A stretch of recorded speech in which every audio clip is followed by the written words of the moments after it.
नमस्कार. आपल्या सर्वांनाच माहिती आहे की शुक्रवार माता लक्ष्मीला समर्पित असतो आणि मार्गशीर्ष महिना हा सुद्धा भगवान श्रीहरी विष्णू आणि माता लक्ष्मीला यांना समर्पित असतो. या महिन्यामध्ये आपण भरपूर उपाय आणि सेवाही करायची असते. पण त्यांना समर्पित असणाऱ्या या विशेष दिवशी सुद्धा आपल्याला काही सेवा आणि उपाय हे करायचे असतात. त्यामुळे माता लक्ष्मीच्या कृपेने आपल्या आयुष्यातल्या सगळ्या अडचणी दूर होतात. तर आजच्या व्हिडिओमध्ये तुमच्यासोबत एक अतिशय महत्त्वाचा प्रभावशाली उपाय मी शेअर करणार आहे. तर संध्याकाळी तुम्हाला कापुरासोबत एक अशी वस्तू जाळायची आहे, त्यामुळे तुमच्या घरातील सर्व अडचणी, भांडणे, नकारात्मकता, दोष, पितृदोष यासारखे जे काही सर्व दोष आहेत, तर ते सर्व दूर होतील आणि 7 पिढ्यांचं दारिद्र्य सुद्धा नष्ट होईल. तर असा हा एक उपाय तुमच्यासोबत आजच्या व्हिडिओमध्ये मी शेअर करणार आहे. आता जर तुमच्या घरामध्ये काही निगेटिव्हिटी असेल, म्हणजे नकारात्मकता असेल, तर आपल्या घरामध्ये अनेक प्रकारच्या अडचणी येत असतात. जसं की भांडण होतं असतात, मतभेद होत असतात, कलह होत असतात. अगदी छोट्या-छोट्या गोष्टीवरून खूप मोठे-मोठे भांडण होत असतात. मग ती नवरा-बायकोची भांडणं असतील किंवा मुलांची आणि आईची भांडणं असतील किंवा वडिलांची आणि मुलांची भांडणं असतील. त्याचबरोबर घरातल्या व्यक्तीची प्रगती होत नसेल किंवा घरामध्ये लक्ष्मी स्थिर राहत नसेल. मुले शिकलेली असतात, हायली क्वालिफाईड असतात, चांगल्या डिग्रीज त्यांनी घेतलेल्या असतात, पण त्यांना जॉब मिळत नसेल. तर अशा अनेक प्रकारच्या अडचणी जेव्हा तुमच्या घरामध्ये येत असतील, तेव्हा त्या अडचणी आपल्या घरामध्ये असणारे दोष आणि नकारात्मकता जी असते त्याच्यामुळे हे सर्व प्रकारचे प्रॉब्लेम्स आहेत. तर ते तुम्हाला फेस करावे लागत असतात आणि भरपूर प्रयत्न सुद्धा करत असतो आणि कष्ट करत असतो. पण आपल्या कष्टाला, मेहनतीला आणि प्रयत्नांना फारसे यश प्राप्त होत नाही. आणि ज्यावेळेला आपण अशा काही विशिष्ट तिथींना उपाय जर केले, तर त्या उपायांचं फळ जे आहे ते आपल्याला मिळत असतं.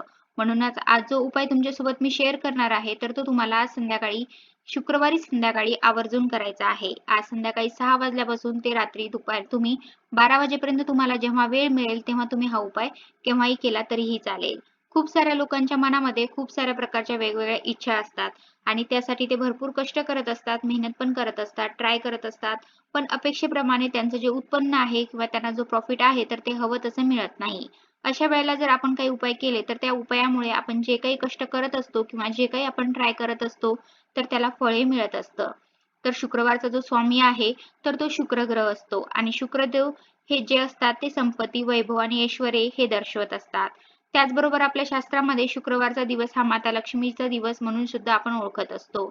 आणि माता लक्ष्मी ही संपत्तीची देवी आहे, धनाची देवी आहे आणि म्हणूनच आपल्याला हा जो उपाय आहे तर तो मार्गशीर्ष महिन्यातल्या शुक्रवारी करायचा आहे. त्याचबरोबर तुम्हाला प्रत्येक शुक्रवारी मार्गशीर्ष महिन्यामध्ये तुम्हाला हा उपाय करायचा आहे. त्याचबरोबर आपल्याला माता लक्ष्मीला एक कमळाचं फूल अर्पण करायचं आहे.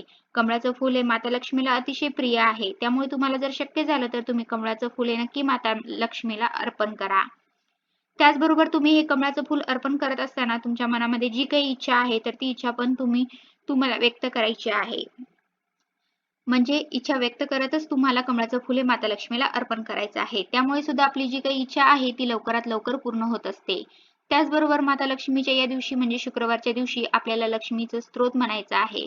कनकधारा स्तोत्र जे आहे तर त्याचं पठण तुम्हाला करायचं आहे. त्याचबरोबर तुम्हाला लक्ष्मी सुक्तम जे आहे ते सुद्धा म्हणायचं आहे.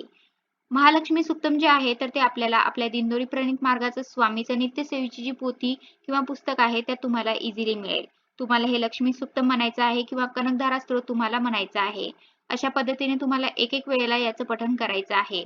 त्याचबरोबर आता जर तुमच्याकडे समजा दिंडोरी प्रणीत मार्गाचं नित्य सरळ सेवेचं पुस्तक नसेल, तर मग तुम्ही Googleवरती सर्च करा. तिथे सुद्धा तुम्हाला इझिली मिळेल. तिथे पाहून सुद्धा तुम्ही वाचलं तरीही चालेल. त्यानंतर शुक्रवारच्या दिवशी माता लक्ष्मीला प्रसन्न करून घेण्यासाठी आपल्याला ह्या सेवा करायच्या आहेत. आपण ज्या वेळेला उपाय करत असतो तेव्हा सेवेची सुद्धा जोड देतच चला. त्यामुळे सुद्धा ते जे उपाय आहे तर ते अगदी सक्सेसफुली 100% आपल्यावरती काम करत असतात आणि त्यामुळे तुम्हाला सांगितलेल्याप्रमाणेच सेवा सुद्धा करायची आहे. त्यामुळे आपल्या आयुष्यामध्ये चमत्कार तुम्हाला बदल घडून येताना दिसतील आणि त्यामुळे तुम्हाला सांगितलेले जे काही स्त्रोत आहे त्याचं तुम्हाला पठण करायचं आहे. त्याने सुद्धा तुम्हाला खूप चांगले लाभ मिळत असतात. व्यंकटेश स्तोत्र सुद्धा तुम्हाला जर शक्य असेल तर तुम्ही या मार्गशीर्ष महिन्यामध्ये रोज म्हणा. रोज शक्य नसेल तर मग तुम्ही शुक्रवारी म्हटलं तरी सुद्धा चालेल. आपल्या ज्या काही पैशांच्या अडचणी आहेत, पैशांची काही कमतरता असेल, तर या सगळ्यांवर मात करण्यासाठी अतिशय शक्तिशाली आणि अतिशय प्रभावशाली अशा या सेवा मी तुमच्यासोबत शेअर केल्या आहेत. सांगितल्याप्रमाणे तुम्हाला कमळाचं एक फूल अर्पण करायचं आहे. कमळाच्या फुलावरती माता लक्ष्मी ही विराजमान असते आणि कमळाचे फूल जर समजा तुम्हाला मिळालं नाही, तर तुम्ही गुलाबाचं फूल अर्पण केलं तरीही चालेल. त्याचबरोबर माता लक्ष्मीला ही दोन्ही फुलं अतिशय प्रिय आहेत. ही फुलं अर्पण केल्यामुळे आपल्या घरामध्ये सुख समृद्धी ही नांदत असते. त्याचबरोबर आपल्या घरातील प्रत्येक व्यक्तीचे प्रगतीचे काम मार्ग सुद्धा मोकळे होत असतात. त्यामुळे सांगितलेल्या ज्या काही सेवा आहेत त्या तुम्हाला शुक्रवारी करायच्या आहे. आता सांगितलेल्या ह्या ज्या काही सेवा आहेत त्या तुम्ही संपूर्ण मार्गशीर्ष महिना सुद्धा करू शकता. नाही शक्य झालं तर प्रत्येक शुक्रवारी तुम्हाला या सेवा करायच्या आहेत. त्याचबरोबर आपल्याला संध्याकाळी किंवा रात्रीपर्यंत सांगितल्याप्रमाणे तुम्हाला कापुरासोबत एक वस्तू जाळायची आहे.